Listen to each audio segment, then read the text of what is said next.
Prière pour les défunts. L'origine du mot purgatoire. C'est saint Augustin qui a inventé le mot purgatoire et non la réalité du purgatoire. Le purgatoire existait déjà. Mais c'est saint Augustin qui a trouvé le mot purgatoire pour désigner cette réalité. Saint Augustin et la plupart de ses contemporains pensaient que la place des morts est le sous-sol, le shéol. Ils y vivent à la fois avec leur corps et leur âme, dans deux compartiments. Le compartiment des bons, s'il a bien fait, le compartiment des mauvais, s'il a mal fait.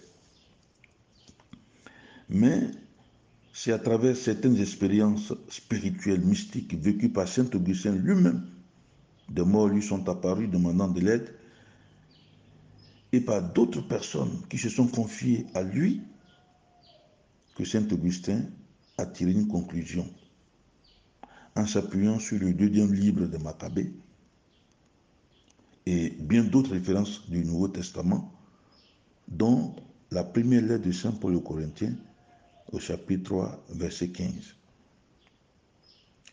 Voici la conclusion que saint Augustin a tirée.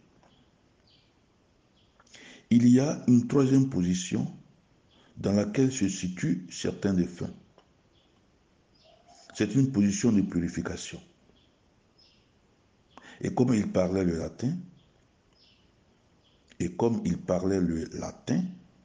il a employé le terme purgatorium, qui en français vient du verbe se purger, c'est-à-dire se purifier.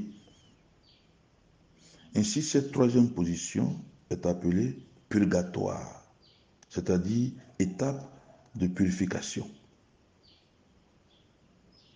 À partir de là, le shéol, le séjour des morts, n'est plus composé de 2 lieux, séjour des bons et séjour des mauvais, mais de 3 lieux, séjour des moins bons. Voilà. Saint Augustin répond ici à une interrogation fondamentale. La résurrection générale pour la fin des temps aura lieu, oui.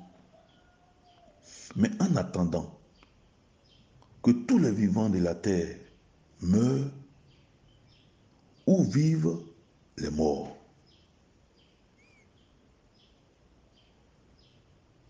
Pour saint Augustin, l'apparition d'un défunt suppose un état intermédiaire avant la fin des temps.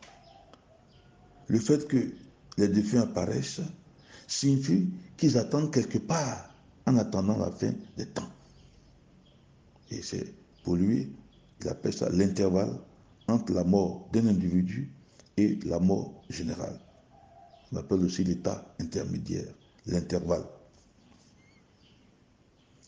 Les âmes détachées du corps à la mort attendent dans un lieu bon, le ciel, s'ils ont bien vécu sur la terre. Attendent dans un lieu mauvais, l'enfer, s'ils ont mal vécu sur la terre. Ou dans un lieu de purification, purgatoire, s'ils ne sont pas totalement bons, totalement mauvais. Pendant ce temps, le corps, lui, reste dans la tombe ou redevient carrément poussière, ou reste dans l'eau, ou reste là où la mort l'a trouvé.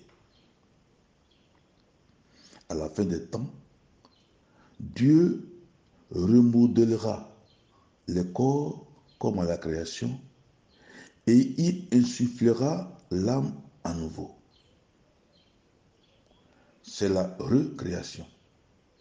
Il y aura un ciel nouveau et une terre nouvelle selon les livres de Daniel au chapitre 12 et de l'Apocalypse au chapitre 20, 13 ou 21, 1 à 8.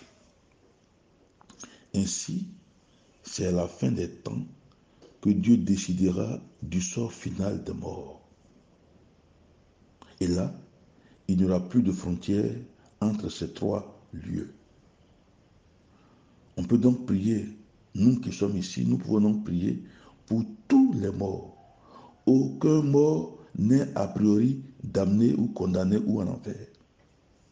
Le sort de personne n'est encore scellé. Alors, cette pensée que je viens de lire est tirée de la Cité de Dieu au livre 22 de Saint-Augustin. Cité de Dieu, livre 22 de Saint-Augustin. Et à partir de ce que Saint-Augustin a écrit, l'Église dans sa liturgie prie donc pour tous les morts, sans exception, pour tous les morts qui ont quitté cette vie et dont Dieu seul connaît la droiture. On le dit dans la prière eucharistique 1, 2, 3 et 4. Oui, l'Église catholique a un a priori positif sur tous les morts en général. Un mort qui apparaît n'est pas tout de suite un diable venu de l'enfer. Il n'est pas non plus une âme diabolique en errance. Au fond, toute âme est comme un esprit. Donc, elle n'est point dans un lieu clos, matériel. On pourrait dire que toute âme erre. Mais tout dépend du sens qu'on donne au mot errer. Et au sens positif du terme, l'âme peut être aussi une âme angéliquement errante qui cherche à faire du bien. Il faut juger l'âme à son aspect pour voir si elle vient apporter de l'aide ou si elle vient demander de l'aide. Oui, à ce niveau, le discernement est recommandé. Bref, les chrétiens catholiques n'ont pas un problème particulier avec le sort de leur mort, avec les morts. Ce sont les autres qui ont des problèmes avec les morts. Parce que, comment expliquer que quelqu'un qui avant sa mort était ton époux, ton enfant, ton frère bienfaisant, avec qui vous dormiez dans la même maison, puisse du jour au lendemain, parce qu'il est mort, devenir diabolique, parce que tu l'as vu en rêve? Non, soyons raisonnables, soyons chrétiens.